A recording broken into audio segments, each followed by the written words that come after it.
We begin tonight with the tragedy in Millard. Police believe carbon monoxide claimed 3 lives. The first call for help came in around 5:45 tonight. Police and paramedics responded to a neighborhood near 132nd and Q.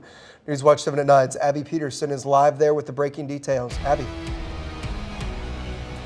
I spoke with a neighbor who was in tears. She says the family who lived at the home has lived there for around 20 years and that they were great people.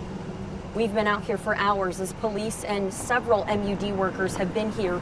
A group of teens came up consoling each other. There are signs in front of the home, one saying, quote, "A new Eagle Scout lives here." Another 2022 Millard South graduate. A neighbor says the couple's son graduated last semester. She tells me the mom would walk their dog every night and their son would skateboard with his friends. So to look outside and see this is devastating to her. It's a family gone. I didn't even know them that well, but my heart is just breaking.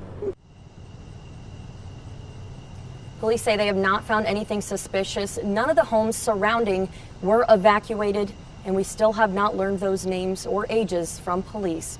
Reporting live, Abby Peterson, KETV, Newswatch 7 at 9.